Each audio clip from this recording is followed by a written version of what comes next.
I stood outside that restaurant, rain soaking through my blouse, umbrella collapsing in my hands, while my own son laughed over cocktails a few feet away. 15 minutes in the storm, and not once did the door open for me. Embarrassing, he'd said, as though I were some burden, some mistake to be hidden. After raising him, after sacrificing decades of myself, I wasn't his mother anymore, just an inconvenience he kept out in the cold. Before we begin, may I ask, where in this big, beautiful world are you listening from? It's always a quiet honor to know who's sharing this space. Drop it in the comments, and don't forget to subscribe. The wind had a sharp bite that evening, the kind that didn't care if it was May or November. Rain came down in diagonal slashes, bouncing off the hood of Linda Carver's faded teal sedan as she pulled into a narrow parking space a block from Banyan, the kind of restaurant that traded warmth for minimalism and charged $24 for heirloom carrots. She'd spent 15 minutes ironing her slacks, another 10 choosing the least wrinkled blouse from her closet. The beige raincoat she wore was older than Tyler, but it kept her dry. Mostly. Linda gripped her oversized umbrella and stepped out into the drizzle, boots clicking against the slick sidewalk. Across the street, behind a wall of glass and warm amber light, she spotted Evan, her only son, already seated, shoulders squared in a tailored navy blazer. Marcy sat beside him, stiff as ever, phone in hand. Tyler wasn't visible yet, probably in the restroom. Evan glanced up, met her eyes. She smiled. He raised his hand slightly, then, with the same ease he might wave off a server, he pointed to the lobby behind him and mouthed, "Wait." The door stayed shut. She blinked at him, uncertain. The rain was steady now, soaking into the back of her slacks, pooling at her feet. She adjusted her umbrella, knuckles aching from the cold. Inside, Evan turned back to his cocktail. Minutes ticked by. Pedestrians rushed past with their hoods up and their heads down. A street musician nearby packed up his guitar under a plastic tarp, giving her a puzzled glance before disappearing into the drizzle. At the 12-minute mark, the umbrella gave out. One spoke snapped in the wind, and the fabric caved slightly. Linda wrestled it back into shape, lips pressed together, eyes still on the door. She could see Evan laughing at something Marcy said. Finally, after 15 minutes of standing like a soaked scarecrow, the restaurant's host, a young woman with flawless eyeliner and zero expression, stepped out with a clipboard. "Are you Miss Carver?" Linda nodded. "They said you're with the Carver party." "You can come in now." Warmth hit her like a slap the second she stepped inside. Heaters buzzing, the scent of saffron and roasted garlic drifting through the air. She wiped her feet on the mat and gave the host a quiet "thank you" before following her through the dining room. Her coat dripped with every step, leaving a faint trail. Evan didn't stand when she reached the table. He didn't even move his drink aside. "Jesus, Ma," he muttered under his breath, eyes darting to a couple seated nearby. "You're soaked." Linda peeled off her coat slowly, revealing a damp blouse and sleeves clinging to her arms. "It was raining," she said plainly. Marcy sniffed. "You could have waited in the car." "We were trying to get seated first. Place is tight on Saturdays." Linda didn't respond. She placed her coat gently over the empty chair beside her. It left a faint dark stain on the cushion. Tyler returned to the table just then, stopping mid-step when he saw his grandmother's drenched state. "Grandma, are you okay?" "I'm fine," she said. Her voice cracked slightly from the cold. She cleared her throat. "We just didn't want you standing around inside looking lost while we confirm the reservation," Evan added with a quick smile. "Didn't want to embarrass you." That word, embarrass, sat in her chest heavier than the water in her shoes. The waiter approached. Orders were taken. Conversation drifted to Marcy's real estate podcast and Evan's latest project. Something about a rebrand for a tech company. No one asked Linda what she'd been up to. No one noticed her quiet cough, growing rougher as the night wore on. By dessert, Linda had stopped pretending to listen. Her head was throbbing, and her throat burned with each swallow of water. She didn't touch her creme brulee. Back at her apartment, she kicked off her soaked boots, stripped off her clothes, and climbed into bed still damp. The cough deepened overnight, rattling her chest like something alive was trying to get out. Fever crept in around 3 a.m. Hot forehead, chills down the spine. The pen trembled slightly in her hand. Feverish fingers gripped the notebook harder, smudging the corner of the page. Linda sat propped up against 2 pillows in her twin bed, a chipped ceramic mug of lukewarm tea on the nightstand, and the sound of the furnace clicking to life in the corner. She wrote slowly, deliberately. May 18th, 7:02 p.m. Arrived outside Banyan. Waited 15 minutes in rain. Witness: Evan, Marcy, inside. Tyler, later arrived. Soaked through coat, shoes, blouse. No umbrella offered. Host finally let me in. She paused. The word embarrassing floated in her mind again, echoing the way Evan had said it. She added, Evan said I'd embarrass them. No apology given. Footsteps outside her apartment door startled her, then a soft knock. 3 quick taps. Shirley didn't wait for permission. The door creaked open, bringing in the smell of baked ham and the chill of a Portland morning. She held up a foil-covered dish in one hand and Linda's still damp coat in the other. This was dripping on the peg, Shirley said, raising the coat with 2 fingers. Don't tell me that boy let you walk home like... This Linda didn't answer. Her cough did. Loud, ragged, splitting the quiet like a ripped seam. Shirley's face dropped. Jesus, Linda. You sound like a busted radiator. Urgent care opens at 10, Linda whispered, wincing. Shirley muttered something under her breath, peeled the coat off her hand, and marched to the bathroom with it. When she returned, she had a towel, a thermometer, and the kind of scowl that could curdle milk. I knew Evan was self-involved, but this? Making you stand outside like a dog while they sip cocktails. Linda didn't respond. She didn't need to. The facts were in the notebook.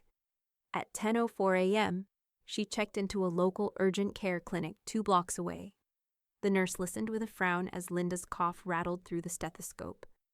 By 10:36, she left with a prescription for antibiotics and an inhaler. By noon, she called Evan. Can you pick up the meds for me, she asked, voice raw, barely a whisper. What meds? He replied, distracted. She could hear Marcy laughing in the background. For my bronchitis. They're ready at Walgreens. I can Venmo you. You're fine, Evan cut her off. You always overreact. I've got a client call in 20 minutes. Just rest or whatever. Tyler's home, isn't he? Linda hung up without answering. An hour later, Tyler showed up with a plastic pharmacy bag in one hand and a grilled cheese sandwich in the other. He didn't say much, just set them down gently and sat beside her on the couch. When she reached for the bag, he tucked something into the folder on the coffee table. Don't lose this, he said quietly. She blinked and looked down. It was the receipt from urgent care, dated, time-stamped, with his name on the emergency contact line. Later that afternoon, Linda flipped through her wallet, still half dazed from the meds. Her fingers stopped at her credit card statement tucked behind her insurance card. Something had caught her eye earlier, a line item that hadn't felt right. There it was, 5 Forks Wine Bar. $732.64 Petros Steakhouse. $491.20. Both charges posted the day after the dinner. She didn't remember using her card. Linda reached for the manila folder, opened it beside the notebook. She slid the statement in, lined it up beside the urgent care receipt, and wrote another line under her earlier entry. May 19th. Unauthorized charges. Evan has card info. The clatter of pans came from her kitchenette. Shirley had commandeered the space, mumbling to herself as she cooked. She didn't look up when she said, You kept me fed for years, Linda. Let me return the favor. Linda stared at the stack of papers in her lap. She wasn't sure what this was yet. Not revenge, not rage, but something colder, something steadier, and it was only just beginning. Linda waited until her fever dipped below 100.2 before dialing. She'd circled the charges twice with a red pen and laid the statement flat on the kitchen table like a piece of forensic evidence. The numbers stared back at her. $732.64 at Five Forks Wine Bar, $491.20 at Petros Steakhouse. Both posted within 24 hours of that rain-soaked dinner. She hadn't touched her card since. When Evan picked up, his voice was airy and distracted. "Hey, Ma. You feeling better?" "I found some charges," she said calmly. "On my card." From a wine bar and a steakhouse. There was a pause on the line, short and sharp. "Yeah, that was us. It was after the dinner. Couple of follow-ups with the vendor I was pitching," he said casually, like he was explaining a dry cleaning bill. "Business-related." "It's my personal credit card," Linda said. "Not a business account." "Come on," he scoffed. "It was a family evening. You owe me anyway. Rides to appointments, groceries, your AC last summer. You know how much gas costs?" Her fingers tightened around the edge of the table. "That's not how this works." Another pause. Then, "You're seriously nickel and diming me?" "After everything?" She didn't reply. The silence stretched, dense as concrete. In the background, she heard Marcy's voice. "What's she going on about now?" Evan didn't bother lowering his voice. "She found the charges." "Well," Marcy said crisply, "she's going to forget in a week anyway." "Just tell her you'll take care of it." Linda hung up without another word. Her hand shook slightly as she opened her drawer and retrieved the small accordion file labeled Essentials. Inside was every account she owned, statements, PINs, passwords. She flipped to her credit card and dialed the number on the back. "I need to report unauthorized charges," she said, "and cancel the card." By afternoon, the replacement was en route. No apology, no confrontation, just clean severance. She didn't notice Tyler at first. He was leaning against the hallway wall, earbuds out, textbook still tucked under one arm. His brow was furrowed, eyes dark. "I heard all of that," he said quietly. "Every word." Linda closed the folder without looking up. "It's nothing to worry about." He stepped forward, dropping his voice. "You know he's been using your card since at least last fall, right? I saw it when he ordered Christmas dinner. Did you tell him to stop?" "I told him it wasn't right." He exhaled sharply.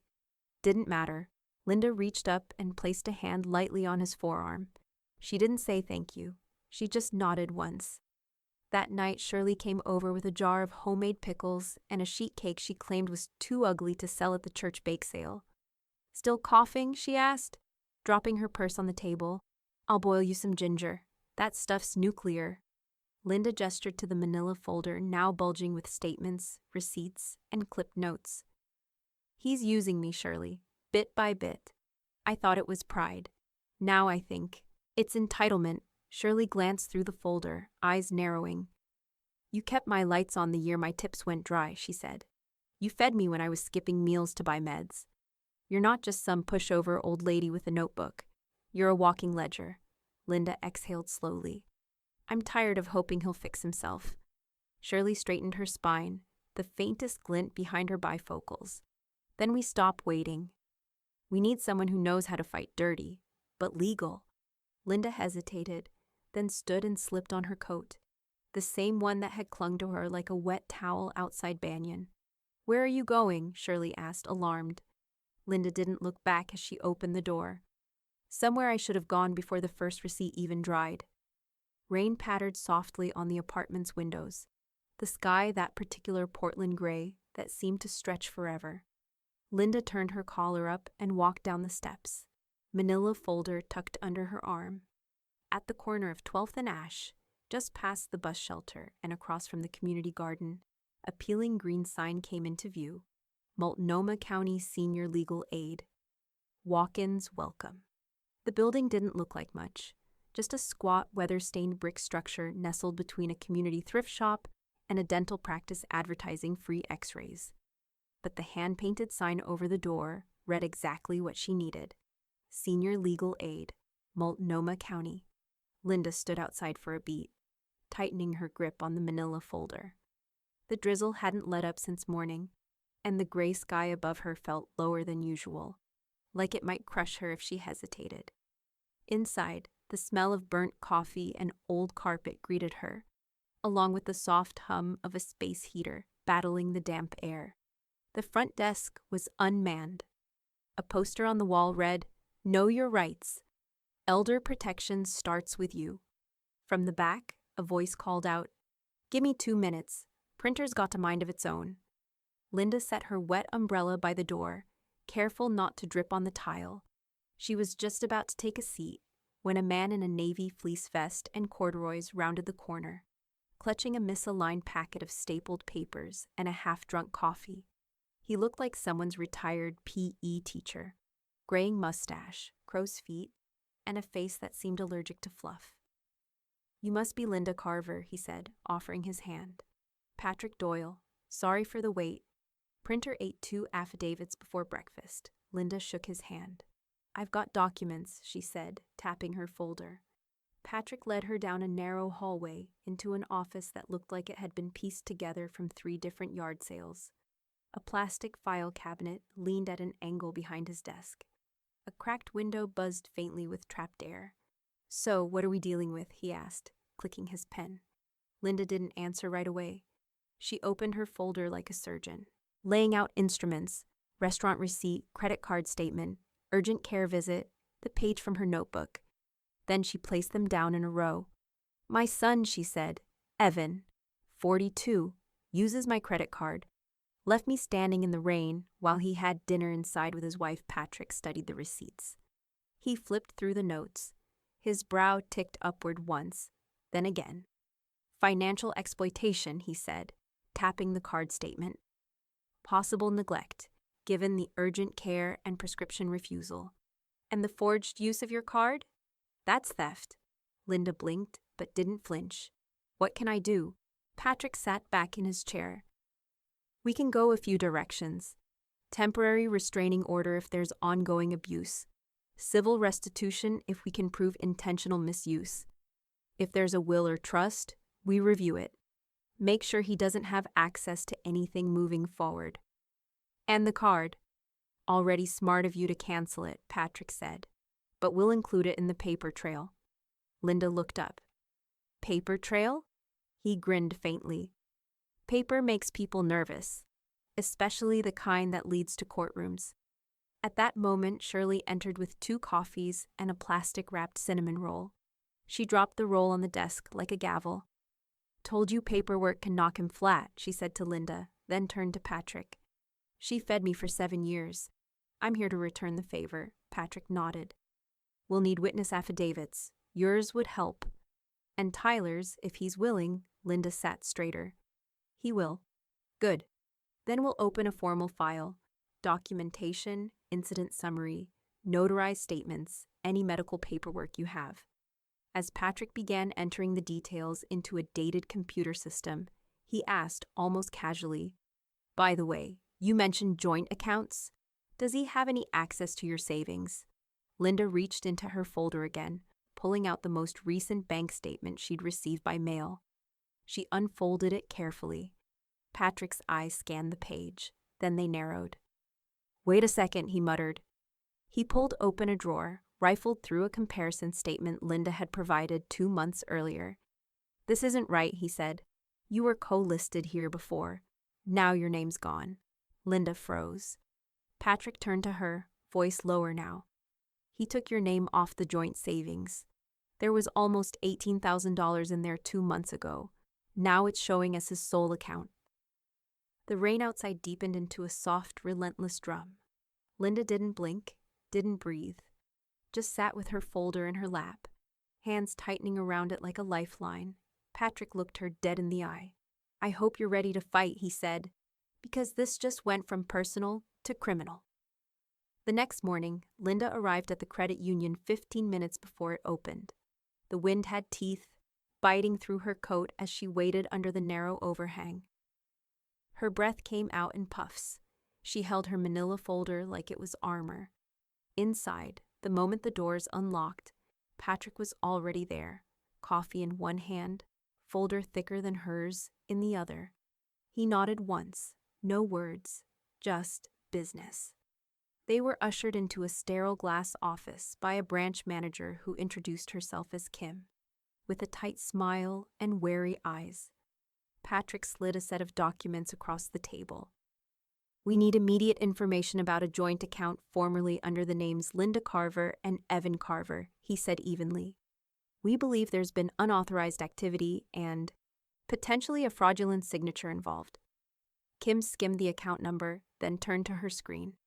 The hum of the HVAC system filled the silence. She typed for a while. Then she froze. The account is currently under a sole holder, Evan Carver, she said carefully. Balance is $232.15. Linda didn't react, not with a gasp or a blink, but she leaned slightly forward, voice steady. What was the last full balance? Kim hesitated, then turned her screen slightly. 30 days ago, $18,276.42. Patrick pressed. And can you verify how the account was converted to a single holder? Kim clicked through. Her eyes narrowed. Looks like a signature release form was uploaded, digitally signed. Claimed to be by Miss Carver. Linda didn't break eye contact. I never signed anything. Patrick pulled a document from his own folder, Linda's 2019 signature on file from when the account was opened. Compare that. Kim looked between the two, then nodded slowly. This doesn't match. Not even close. We need a freeze, Patrick said. Right now. Before anything else moves, Kim stood. Let me get our compliance officer. 10 minutes later, Linda and Patrick sat across from a senior officer and a conference call line patched through to the credit union's legal team. By noon, an emergency injunction request was filed in Multnomah County Court, citing suspected elder financial exploitation, forgery, and unlawful account modification. By 2:17 p.m., a judge granted the temporary freeze, with instructions that no assets under Linda Carver's name be accessed or transferred without written authorization and third-party oversight. At 4:05 p.m., Evan Carver was served. He showed up at Linda's apartment 20 minutes later, pounding on her door with the kind of force that rattled the frame. Shirley peeked through the peephole. Linda stood in the kitchen, arms folded, expression unreadable. Are you kidding me? Evan's voice boomed through the hallway. You dragged me to court over a bank account? You've completely lost it. Don't open it, Shirley warned. Linda didn't move. I won't. Outside, Evan kept shouting. That money was for both of us. And now I've got a court order slapped in my face like I'm some scam artist. What are you even thinking? Linda walked to the window, pulled the curtain back just an inch. Rain had started again, softer this time. Misty Evans' blazer was already dotted with wet patches. Finally, she opened the door, not all the way, just enough that her voice could carry through. You shut me out of everything, she said. So I shut it down. He took a step forward. Shirley, now behind Linda, shifted her stance slightly. Evan froze. You've made a mistake, he growled. You don't know what you've started. Linda's voice didn't waver. You left me in the rain. Remember that? Then she shut the door, quietly. Deliberately, he stayed outside another minute, rain dripping from his brow, muttering to himself. Then his footsteps retreated down the stairs. Back inside, Patrick called. The judge wants to speak with you in person next week. Be ready to bring all documentation. I'll be there, Linda said. You did good today, he added. But just as she hung up, her phone buzzed again. A new email from Evan Carver. Subject, Notice of Guardianship Filing. Message, if you're going to act senile, I'll make it official. Linda read it twice. Shirley read her face. What now? Linda calmly reached for her notebook. Now, she said, we go from fraud to full-blown war. The envelope arrived on a Thursday. Plain, cream-colored, marked official court documents. Family petition. Linda didn't need to open it to know who it was from. She could feel Evan's arrogance radiating through the paper like heat. She peeled the flap back with steady fingers, slid out the forms, and laid them flat on her kitchen table beneath a pot of simmering lentils. He'd filed for legal guardianship. Under petitioner's statement, it read, Subject routinely loses track of finances. Memory lapses. demonstrates diminished capacity to manage day-to-day decisions, lacks reliable judgment. Recommendation, full guardianship with financial oversight. Linda stared at the wording, then at the signature, Evan R. Carver. His pen stroke curled like a smirk. Shirley read it over her shoulder, halfway through a jar of pickled green beans. He's trying to put you in legal diapers. He's trying to scare me. You scared? Linda slid the papers back into the envelope. No, just insulted Patrick wasted no time. By Friday morning, he'd arranged a court-recognized geriatric assessment through a doctor who specialized in elder competency evaluations. We're not just fighting this, he told Linda. We're burying it. The exam was scheduled at St. Vincent's the following Monday. A nurse named Lila greeted Linda in a bright green cardigan and led her into a quiet exam room that smelled like antiseptic and fresh printer paper. The doctor was younger than she expected. Early 40s, clean-shaven, with a calm presence.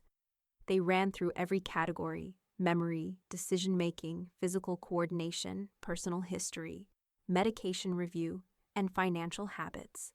Linda answered each question with clarity and precision, even correcting the doctor's pronunciation of hydrochlorothiazide.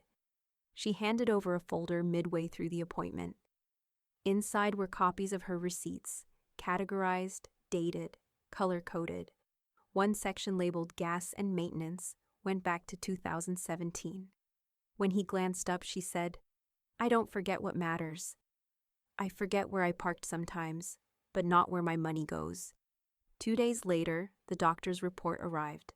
Patrick dropped it on her table with a grin. Patient exhibits no cognitive decline, physically fit, clear judgment, highly organized. No concerns for independence. Patrick didn't even sit down.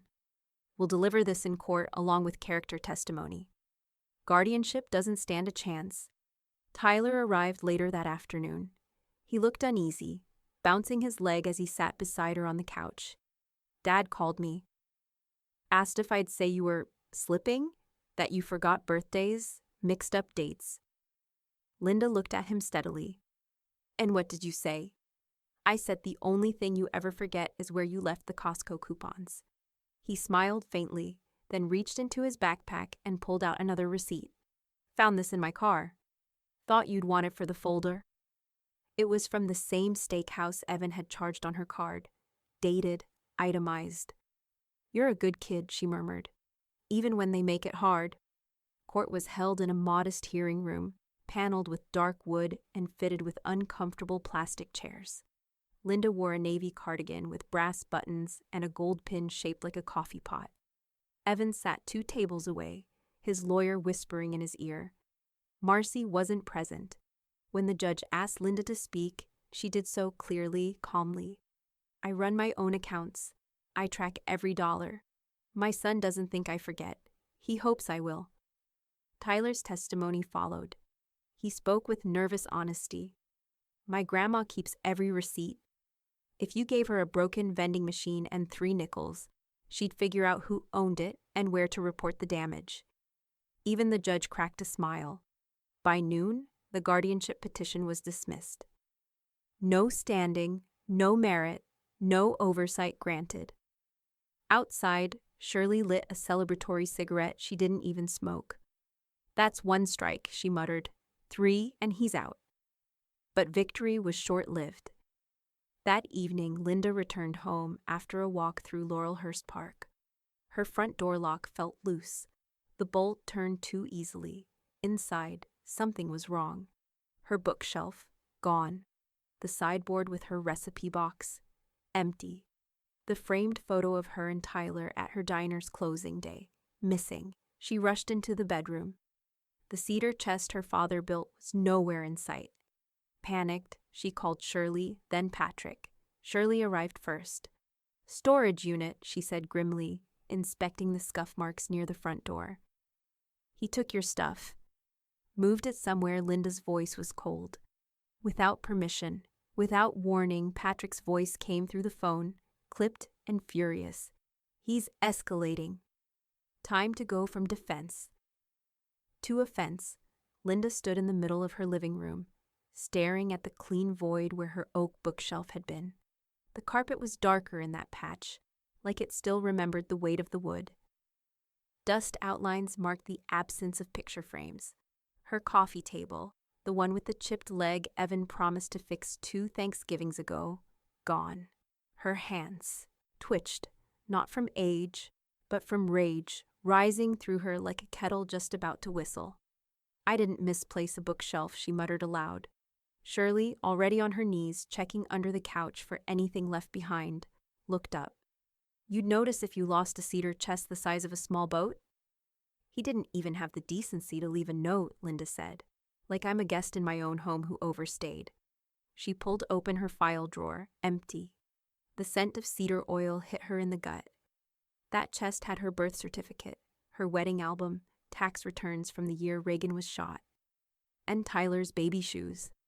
By the time they got to the leasing office of Secure Lock Storage on Burnside, the air outside had shifted, brighter, humid, but still sharp with that post-rain metallic smell. Shirley parked the car without a word. Linda clutched her folders so tightly the edges curled. The attendant behind the counter looked 20 maybe, nervous and not paid nearly enough to deal with women like them. When Linda presented her ID and asked calmly, "Can you check if Evan Carver rented a unit here this week?" He hesitated, then typed, Yeah. He signed a lease yesterday. Unit 224B, listed himself as sole owner." He glanced at the screen, then back at her. Says he claimed the contents from a shared residence." Linda exhaled through her nose. Shirley didn't wait. "We're going to need access." "He didn't leave any guest permissions. I'm sorry." Patrick was on speaker in 30 seconds. "Tell the clerk that this is potentially stolen property. Ask for the facility manager. Mention Multnomah County's elder protection statute. Then stand back." 15 minutes later, the manager, a balding man with the jawline of someone who'd fought in small claims court at least once, opened the unit under emergency legal review. The metal roll-up door screeched as it rose, revealing an organized, insultingly neat setup.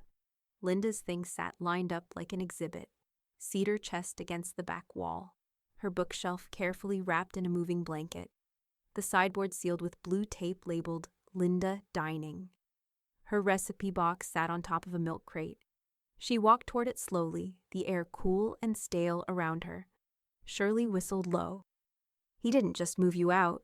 He preserved the crime scene they spent the next 2 hours cataloging."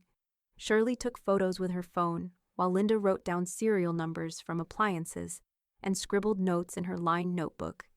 Missing since 6/24, no consent, evidence photographed. Tyler met them there with a portable printer and 3 manila folders already labeled. Photos, inventory, witness statements. "Dad forwarded me an email chain by mistake," he said, sliding a printout to Linda. "He bragged to someone that you weren't using half the stuff anyway, and he figured he'd just get ahead of the inevitable cleanup." Linda read the email twice, lips pressed into a line. "He called my memories clutter." Patrick took the compiled documents and forwarded them to a detective in the Portland Police's Elder Crimes Unit. "Clock starts now," he said. "You did everything right. Photos, records, timeline, witness. And that email? That's gold." Linda stared at the image on Shirley's phone. Her cedar chest, lid slightly open, one baby shoe poking out from the edge. "That chest was my history," she whispered, "and he locked it in a concrete box like it was junk." Patrick's voice crackled over speakerphone. "Good news. I just got off the call with the precinct. They're opening a formal criminal investigation. Elder theft, fraud, unlawful property removal." Shirley grinned. "What's the penalty for boxing up your own mother like an Amazon return?" Linda didn't smile. She reached for the copy of the police report template and clicked her pen. "Whatever it is," she said, "he's about to find out." Patrick slid the thick 3-ring binder across the legal aid conference table like it was a weapon. Its cover was plain, just Carver v. Carver typed in bold on a white insert, but it carried the weight of a wrecking ball. Inside, over 100 pages of evidence. Linda watched him flip through it, page by page, her fingers folded tightly on her lap. Fraud, Unauthorized financial access, elder neglect, property theft, he said, tapping each divider with military precision. And the guardianship stunt. He's made this easy, she gave a faint nod. Easy's not the word I'd use. But clear? Yes. They'd spent 3 days assembling it all. Receipts cross-referenced with statements, photos from the storage unit, notarized statements from Shirley, the facility manager, and most importantly, the urgent care nurse who'd treated Linda for bronchitis weeks earlier. Her affidavit, written in sharp black ink, stated, patient reported being refused assistance obtaining medication by immediate family. By the time they were done, Patrick's desk looked like a war room. Sticky notes lined the edge of his monitor. Color-coded tabs bristled from folders. The only thing missing was a corkboard with string. "You ready for court?" he asked. Linda's answer was quiet but firm. "I've waited long enough." The hearing for the restraining order took place on a rainy Wednesday morning in the same courthouse where she'd once paid for Evan's traffic ticket in cash. The memory soured her mouth. Now she was here for something entirely different. Marcy was seated in the gallery, legs crossed, lips pressed into a straight line, phone clenched tightly in her designer bag. Evan sat at the respondent's table in a gray suit that fit like it had been picked in a rush. His expression shifted from smug to sour when Patrick set the binder down between them with a thud. Linda took the stand in a navy sweater and slacks. No theatrics, no tears. Just the facts. She spoke with a steadiness that came not from confidence, but from exhaustion. Her voice didn't shake when she described being left in the rain, or when she described her credit card being used to fund dinners she wasn't invited to, or waking up to an empty living room. The room was silent except for the scribble of the court reporter. "Why do you believe a restraining order is necessary?" the judge asked. "Because my son treats me like I'm disposable," Linda replied. "And I'm not." Patrick presented each piece of evidence in sequence: photos, bank statements, email printouts, the affidavit from the nurse, Shirley's sworn statement about the storage facility. At one point, Evan tried to interrupt. "That's her version." The judge raised a hand. "You'll have your turn, Mr. Carver." But when his turn came, Evan's answers stumbled. His voice wavered. He tried to frame it all as concern. "She's forgetful. We were trying to help." But the evidence buried him. When asked to explain the forged signature at the credit union, he hesitated too long. Patrick didn't press. He didn't have to. The judge reviewed the file in silence for several minutes. The room seemed to lean forward. Then came the words Linda had hoped for, but didn't quite believe she'd hear aloud. "Restraining order granted in full. The defendant is to have no contact, direct or indirect, with the petitioner. He is to be removed from all shared financial accounts immediately and return any of her property still in his possession within 5 days. Violations will result in criminal penalties." Marcy stood abruptly, muttering something as she stalked out. Her heels clicked like hammer strikes across the tile. Evan sat frozen. Linda rose slowly from the stand. Her knees were stiff, but her back felt straighter than it had in years. As she walked past the gallery, Tyler caught her eye. He mouthed 2 words: "Keep going." Outside the courtroom, the clouds had split just enough for light to pour through the high windows. Patrick handed her a copy of the signed order. Then his phone buzzed. He read the message, brow arching. "That was fast," he muttered. Then to Linda, "He's been served. Civil summons, financial restitution." Linda took the papers in her hands, fingertips brushing the court seal. "Good," she said. "Now let's see how he likes being on the receiving end for once." Linda stepped into courtroom 2C with her raincoat folded over her arm and her spine held straight. Not from pride, but precision. The room was already half full. A small crowd gathered for a docket stacked with civil claims and financial disputes. But this case, the one titled Carver versus Carver, was already drawing looks. A few legal aid volunteers sat behind her. Shirley was front row, arms crossed, purse at her feet like a loaded weapon. Tyler slid into the gallery just before the bailiff called the case. Evan sat beside his attorney in a charcoal suit that tried too hard. He looked thinner, pale. His left leg bounced under the table in constant rhythm. Marcy wasn't with him this time. Patrick leaned in. He's rattled. Let's make it worse. The judge, a woman with silver-streaked hair and a no-nonsense posture, adjusted her glasses and scanned the documents before her. Petitioner claims unauthorized financial withdrawals totaling approximately $18,000, unauthorized use of credit cards, and illegal removal of personal property. Respondent denies financial misconduct. Citing mutual understanding and shared residence history, Evan's lawyer stood first. He was slick, maybe late 30s, all tailored cuffs and practiced smirks. Your Honor, what we have here is a case of emotional confusion. Miss Carver has a history of memory complaints, documented urgent care visits, and anecdotal statements from family. The financial interactions, if anything, reflect miscommunication, not malice. Linda didn't blink. She tapped her folder once, then handed it to Patrick. Patrick rose, calm as a surgeon. We'd like to enter Exhibit A through Exhibit H, Your Honor. Receipts, notarized statements, urgent care documentation, and financial activity logs, including a video affidavit from Ms. Carver's primary care physician. He walked toward the bench slowly. This is not confusion.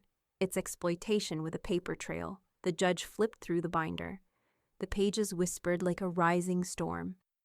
Patrick didn't raise his voice. He didn't need to. The document spoke louder than anything Evan could say. Evan Carver used his mother's credit card to fund nearly $1,300 in dining and alcohol purchases. He removed over $18,000 from a jointly held savings account by forging her signature. He then moved her personal property into a storage unit under his sole name without consent, while simultaneously petitioning for legal guardianship based on false claims of mental decline. Evan shifted in his seat. His lawyer whispered something, but Evan's eyes didn't leave the binder. Patrick delivered the final blow with surgical precision. And here is the email, Your Honor, in which Mr. Carver refers to his mother's possessions as clutter she won't notice is gone. The judge looked up, gaze sharp. Does the respondent dispute this email? Evan hesitated. I didn't mean it like that. Then how did you mean it? She asked, leaning forward. Silence. Patrick returned to the table. The room was so quiet, Linda could hear the hum of the fluorescents. Tyler sat frozen in the gallery. Shirley, across the aisle, allowed herself a faint, satisfied smirk. The judge spoke, voice even but firm. Restitution in full is ordered. $18,000 plus court fees. Additionally, emotional distress damages in the amount of $3,500 are awarded. Property is to be returned within 7 days, or the petitioner may seek criminal enforcement. Any further contact by the respondent may constitute violation of the standing protection order. There was no applause, just a soft wave of relief, like the air had shifted. Then slowly, the gallery began to stir. One man clapped. Another followed. A quiet, respectful rhythm of support, not celebration, but acknowledgement. Linda stood, gathered her coat, and turned once toward Evan. He looked smaller than he had days before, sunken somehow. He wouldn't meet her eyes. I don't forget storms, she said softly. Patrick glanced over. That line's going in your memoir. Outside the courthouse, light rain had returned, fine as dust. Linda pulled up her collar and opened her umbrella, steady in her hands. Tyler caught up to her on the sidewalk, eyes bright. You really did it, he said. We did it, she corrected. But before they reached the curb, Patrick's phone buzzed. He read the screen, eyebrows lifting. Then he passed it to Linda without a word. A screenshot of an HR announcement from Evan's marketing firm. Subject: Termination notice. Evan Carver. Effective immediately due to breach of fiduciary conduct and pending legal action. Linda handed it back. Her umbrella didn't even flinch in the wind. Looks like the court wasn't the only door he's locked out of. Linda sat down slowly at the kitchen table, wiped her hands on a dish towel, and read it again. The scent of cinnamon clung to the air. From the hallway, Shirley's voice called out. The mail came, but it's just circulars and a community bulletin for chair yoga. No checks from the universe, Linda called back. Shirley appeared in the doorway, grinning. Only one, she said, holding up the printout Patrick had sent. You're going to want to laminate this. Across town, things weren't nearly as warm. Evan's office badge had already been deactivated when he tried to swipe in. HR had emailed the entire company minutes before. His photo, still up on the R Team page that morning, was gone by noon. No warning, no goodbye lunch. Just an escorted walk out of the building with his laptop surrendered in silence. Marcy was waiting for him at home, perched on the edge of the beige sectional like she was staging the apartment for an open house. Her phone was in one hand, a glass of Pinot Grigio in the other. You humiliated us, she said, voice low and venomous. Evan dropped his keys on the counter. I didn't think. That's right, you didn't. She tossed a folded-up newspaper on the table. Local senior wins civil case against son. Below the headline, Linda's photo, smiling faintly, manila folder tucked under her arm. Marcy stood, heels clicking against the tile. I'm not going to spend the rest of my life explaining to people why my husband embezzled from his mother. It wasn't embezzlement. Tell the courthouse. Or your ex-employer. She grabbed her coat from the hook and turned toward the door. Fix this, Evan, or don't. I'm done pretending you're anything but a liability. When she slammed the door behind her, Evan barely flinched, but his shoulders slumped like someone had just dropped 100 pounds on them. Back at Linda's apartment, Tyler knocked gently before letting himself in. He'd been quieter lately, carrying the weight of 1,000 unspoken things. But today, he set down a duffel bag by the coat rack. If it's all right, he said, I'd like to stay here for the break. Dad's place feels like a cold closet right now. Linda didn't smile, but her eyes softened. You always have a room here. They spent the afternoon unpacking boxes, evidence folders, labeled envelopes, even a half-dozen photos from the courtroom, which Shirley insisted on framing despite Linda's resistance. Patrick arrived around 3 with 2 coffees and a transfer form. Let's redirect your pension, he said, tapping the form. We'll put it in a separate account, out of reach. Clean start, Linda signed without hesitation. Let him know what security looks like when it's not stolen. By sunset, the apartment felt lighter, safer. Shirley packed the last of the evidence files in a sealed storage tub marked Archived, Do Not Toss. Tyler made grilled cheese and tomato soup while Linda flipped to a fresh page in her notebook. She wrote, Rain incident, court order, repayment, job loss. Then, after a moment of hesitation, she added one more word, peace. But peace didn't last long. At 9:46 p.m., rain came down hard again. Portland rain, cold and persistent, like a warning more than weather. Shirley was in the kitchen rinsing mugs. Tyler was half asleep on the couch with a textbook on his chest. Then came the pounding, 3 fists to the front door. Then again, louder. Linda! Evan's voice, hoarse and raw, cut through the rain. Open this door. She rose slowly, notebook still in her hand. He's drunk, Shirley said from behind her, setting the mug down hard. Don't open it. Don't you dare. Linda didn't move toward the door. But she did step to the window, cracked it just an inch. Evan stood on the porch, soaked through, hair plastered to his forehead, fists clenched. I lost everything, he screamed. Linda closed the window with a quiet snap and locked it. Outside, thunder rolled, not loud but close. Rain streaked the window like veins on glass, blurring the image of Evan on the porch, but the sound of him, that didn't blur. His shouting was raw now, unraveling at the edges. Linda, open the door! I'm your son! She stood motionless, arms crossed, eyes fixed on the door as if it might explode. Shirley hovered near the phone, already tapping 911. Tyler had risen from the couch, every muscle in his body tense. Don't go near it, he warned. I won't, Linda said, voice like steel beneath the soft hum of rain. The doorbell rang twice, then a loud thud followed, his shoulder maybe, testing the strength of the lock. The doorbell comm caught it all in grainy black and white. Evan pacing, soaked to the bone, fists curled, spit flying from his mouth every time he shouted. His face, twisted, unshaven, was nothing like the polished man who once waved her away from a restaurant window. You think you've won. You think this is justice. Another pound. Linda stepped back. Let him scream. Tyler moved beside her, jaw clenched. He's losing it. He already lost it, Shirley muttered, dialing. And now he's going to lose the rest. By the time the patrol car turned onto the street, red and blue flashing against the silver gray of the rain, Evan had collapsed into a slump on the porch swing, mumbling to himself. When the officer stepped out, he tried to pull himself together, waving his arms as if to explain. But the doorbell cam caught that too. Linda stayed back, behind the curtain, as the police escorted him off the property. He didn't resist, not really. Just walked in handcuffs, like the weight of the cuffs finally matched the mess he'd made. When the door shut again, Linda let out a breath she hadn't known she was holding.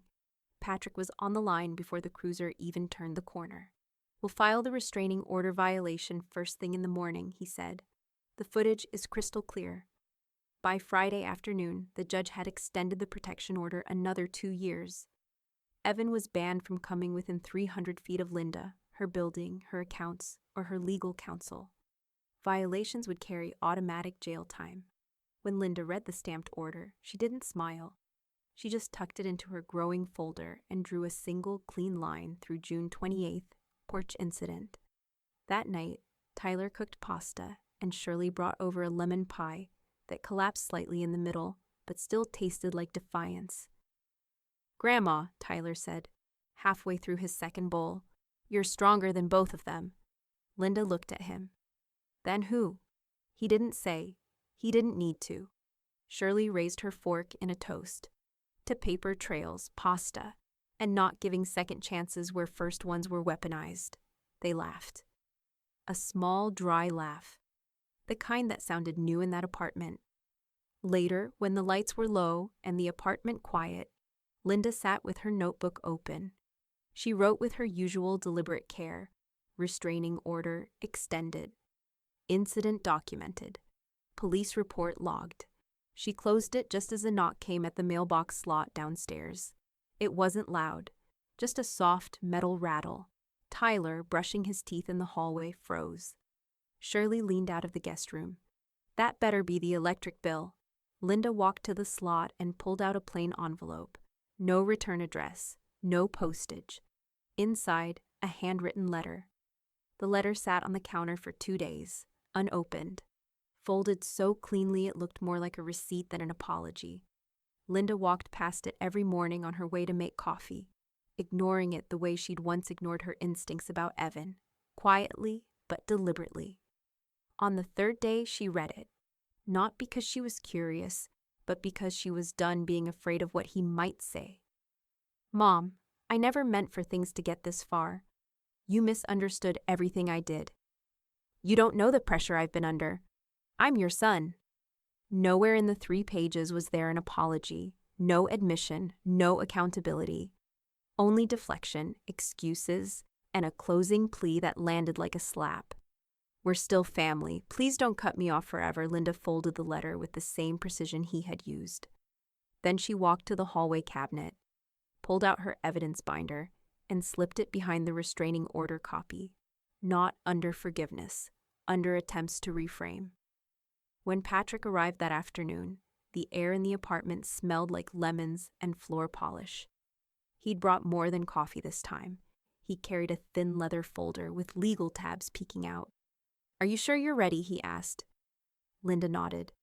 I've been ready since he left me outside Banyan. Patrick sat at the table, adjusted his glasses, and opened the trust paperwork. He walked her through it again, line by line. Evan's name had been scrubbed from every clause, Marcy's too. You have full authority over all assets. Tyler's name is listed as sole heir, with the added stipulation that a trustee, nominated by you, manages the estate until he turns 30. That protects you both, Linda signed, steady hand, no hesitation. She paused just before the last page. Can we add one more beneficiary? Patrick looked up. The Eastside Community Food Pantry. I worked next door to them for 20 years. They never turned anyone away. He smiled. Done. As he made the revision, Shirley leaned over, from the couch, chewing on a peppermint stick she claimed helped her think. That's justice, diner style.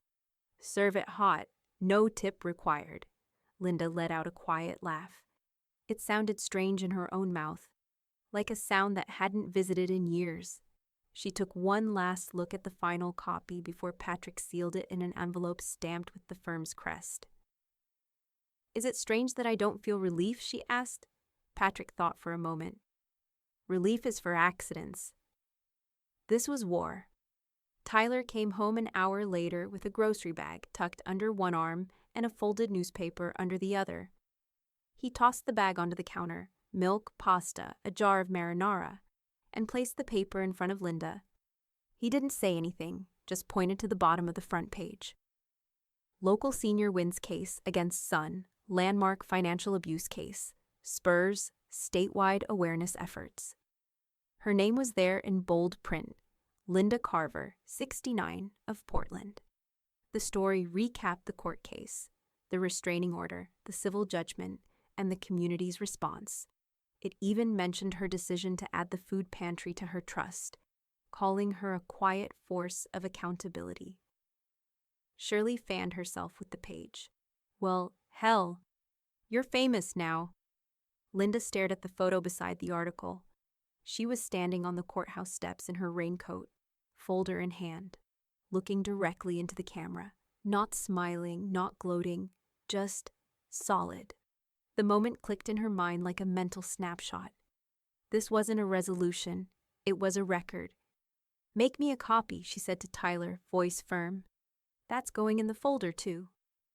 As he scanned the paper on the printer near the window, Linda stepped outside with a cup of chamomile tea. The air smelled like cedar mulch from the community garden down the block. Birds were settling into evening chirps. The sky had that muted violet tone Portland always wore after a long gray stretch. She watched a neighbor walk by with a dog wrapped in a fleece coat. Across the street, a woman was clipping roses from her garden. Linda exhaled slowly, the kind of exhale that comes not from rest, but from reclaiming something, her name, her voice, her terms. And the storm, for the first time in months, wasn't hers to carry anymore. The folding chairs squeaked on the polished tile floor as the small crowd took their seats beneath the glow of pendant lights. The new community college wing smelled of fresh paint and institutional optimism. Coffee brewing in the back, a podium dressed with a modest bouquet, and a bronze plaque waiting to be unveiled on the eastern wall. Linda sat in the front row, wearing her navy cardigan and her diner pin, tarnished but polished clean. Her hands rested on her lap, calm, though a slight tremble in her knee gave her away. She wasn't nervous, just reflective. The folder on the chair beside her didn't contain receipts this time. It held the end of something much bigger. A student stood at the podium and tapped the microphone. Thank you all for joining us for the dedication of the Carver Culinary Access Fund, made possible by a generous private donor. Linda shifted slightly. This fund will cover tuition and materials for part-time students working in food service, with priority given to those from underrepresented backgrounds or single-parent households. From the back, Shirley gave a low whistle. Now that's a tip worth leaving. Tyler took the stage next. His suit jacket was borrowed, slightly too long in the arms, but he held the room the way his father never could. Without effort, without ego. My grandma didn't just keep receipts, he began. She kept moments, proof, evidence, not just of wrongs, but of rights, of value. Linda's eyes didn't waver. She let him speak without letting the emotion break through. She taught me that storms pass, but how you weather them is what people remember. She stood in the rain outside a restaurant once, waiting for someone who wouldn't open the door, so now she opens doors for people she's never even met. Soft applause filled the room. Tyler reached behind him and tugged gently at the black cloth on the wall, revealing a bronze plaque mounted in granite. The Carver Culinary Access Fund. Every storm passes. Strength stays. In honor of those who served without being served. Linda blinked once. That line had been hers. Patrick had asked her what message she wanted carved, and she'd spoken it without realizing how final it sounded. But seeing it in metal, that was different. That was permanent. After the ceremony, Patrick pulled her aside in the hallway, paperwork in hand. Final notarized copy, he said.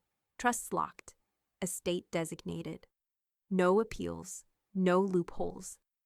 She took it from him, scanning the bold lines. Evan Carver, removed. Marcy Carver, removed.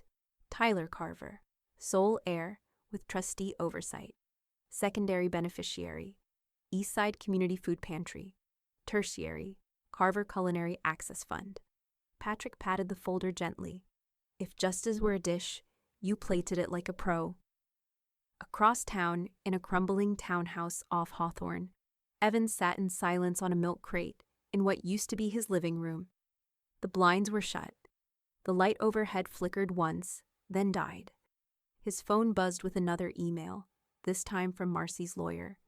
Subject: petition for divorce. File details to follow. Attached: scanned images of luxury handbags, jewelry receipts, and closing statements from an escrow account Marcy had kept hidden in her maiden name. When the door clicked behind her earlier that morning, she hadn't looked back. You've turned me into someone people whisper about, she'd said. I don't even blame your mother. I blame me for staying as long as I did now. Evan sat in the hum of his own silence. The TV screen, cracked from a dropped remote, reflected the pale blue of a paused menu screen. He was, already an echo, back at the courthouse, a different kind of crowd gathered for a tour. Students, volunteers, seniors from the aid clinic. Linda had returned not for court, but to drop off a thank you basket to the clerk who helped notarize her first affidavit. Shirley tagged along, arguing over which scones were better, lavender or lemon. As they stepped out onto the stone front steps, the drizzle began again. That same fine Portland rain, just enough to wet your hair and blur the edges of things. Across the street, under the courthouse awning, Evan stood alone. No umbrella, no folder. Just a damp jacket clinging to his frame and eyes hollowed out from weeks of retreat. He looked at Linda but didn't speak, didn't wave. Linda didn't stop walking. Shirley glanced sideways. You want to say anything? Linda shook her head. I already did. In court, in ink, in bronze, Tyler caught up behind them, wrapping an arm around her shoulder as they disappeared into the mist. And Evan, once again, was left standing in the rain, this time with nothing to write on and nothing left to say. The courthouse smelled like paper and lemon floor wax, clean, institutional, final. Linda stood at the counter as the clerk handed her a manila envelope stamped with the county seal. Inside, certified copies of every judgment, restraining order, and trust modification. The official weight of her fight, signed, sealed, bulletproof. All copies are authenticated, the clerk said, friendly but brisk. Keep these safe. Linda offered a quiet thank you and slipped them into her folder. Her hands didn't tremble anymore. Her posture wasn't stiff from fear, it was steady from closure. The weather outside hadn't changed much.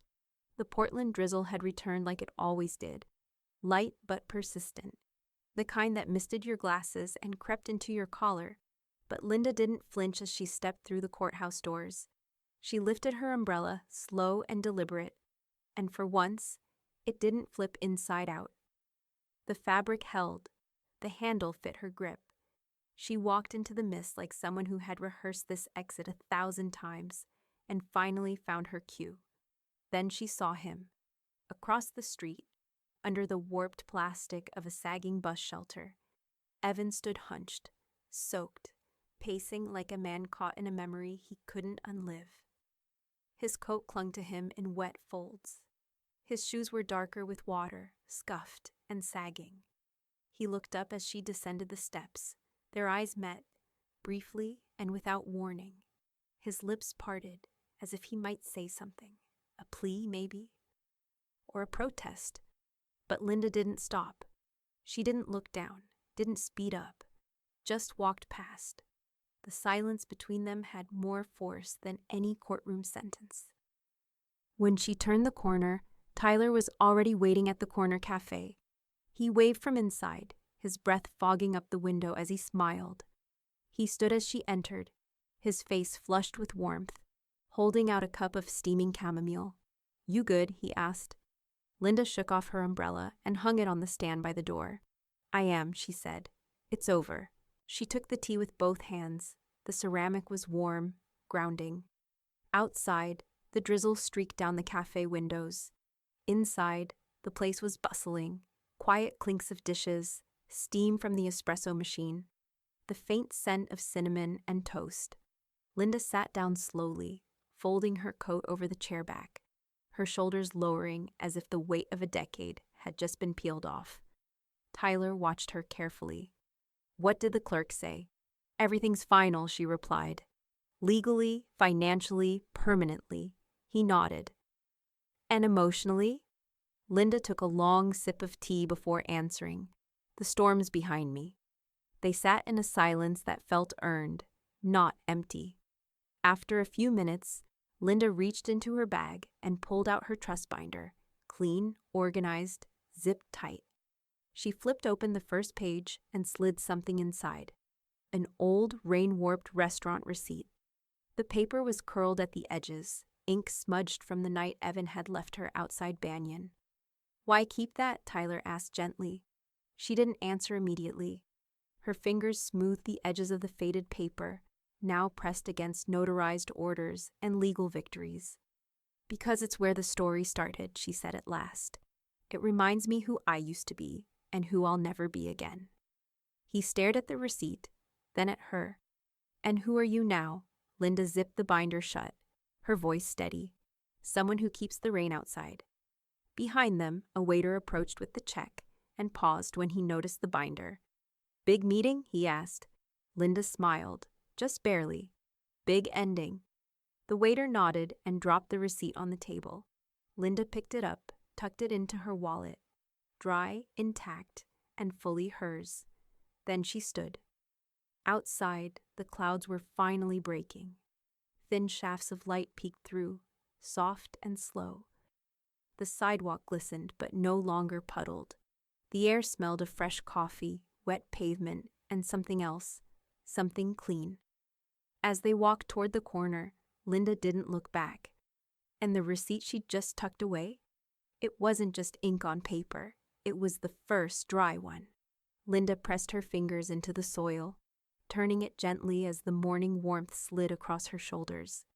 The garden bed outside her mid-rise apartment was no bigger than a twin mattress, bordered by red bricks and flanked by ceramic gnomes someone's grandkid had painted last summer. But it was hers, a sliver of earth, untamed by anyone but her. The marigolds had taken to the edge well. Her parsley was sprouting steady. But today, it was tomato planting day. "Not too deep," she murmured. "I'm not new at this," Tyler said with mock offense, kneeling beside her in sweatpants and a university hoodie. "I watched 4 YouTube videos." He dropped a cherry tomato start into a shallow pocket of compost and grinned. "See?" Textbook Linda handed him the watering can. "You're lucky you're cute." The air smelled of damp mulch, sun-warmed concrete, and the faint tang of Shirley's over-sugared lemonade drifting from 2 doors down. Shirley arrived not long after, holding a lattice-covered pie in one hand and a rolled newspaper in the other. "Hot peach crumble, made with guilt and too much cinnamon," she announced. "Also, your face is on the front page again." Linda wiped her hands on her jeans. "Oh, good." Right between the housing market panic and the dog show recap, Shirley dropped the paper beside the pie on the garden bench and pointed. Right there. Justice in the Rain. A Portland senior's legal triumph sets precedent. Subheadline, From Rainstorm to Reform. Tyler laughed. They really leaned into the weather motif, huh? Would have gone with forecast accountability, Shirley muttered. But I'm not paid to write headlines. Linda didn't say anything. She sat back on her heels and let the sun hit her face. Not hot, not sharp, just warm. The kind of warmth you only appreciate when you've spent a long time soaked. Her phone buzzed in her apron pocket. She recognized the number instantly. Patrick's voice came through like a well-tuned record. You're officially closed out. Judgment paid. All filings resolved. Account status. Clean. Linda closed her eyes for a second. How clean? Cleaner than a hospital floor. You've got nothing hanging over you, Linda. It's done. She didn't realize she was smiling until she heard it in her own voice. Thank you, Patrick. You did the work, he replied. I just carried the binder. After the call, she went back inside and pulled a small frame from the back of her closet. Dust flecked the glass. She cleaned it with the edge of her shirt and held it at arm's length. It was a photo of her diner on its last day open. Handwritten signs in the windows. Thanks for 32 years. Closed for good, but never for breakfast. And one scrawled in Sharpie by Tyler, age 9. Best pancakes in Portland. Fight me. She hung it on the wall above her writing desk, where the sun hit around 4 o'clock every afternoon. It didn't feel like nostalgia. It felt like roots. Tyler wandered in, drying his hands on a towel. Hanging up the past. No, she said. I'm making it part of the future. He leaned in closer. You really are unstoppable, you know that? Linda gave a quiet laugh. Only took 6 decades and 1 courtroom brawl. That night, after pie and coffee and laughter that sounded more like music than survival, Linda sat alone on the small porch, feet tucked under a blanket, binder resting on her lap. The rain had held off. The sky was bruised pink and orange, clouds stretched thin like pulled cotton. She opened the binder to the very first page. There it was, the rain-stained receipt from Banyan. Faded ink, warped corners. A tiny artifact of humiliation. The crack that let the flood in, and beneath it, court orders, police reports, affidavits, trust revisions, the scholarship dedication, and finally, the article with her photograph on the courthouse steps.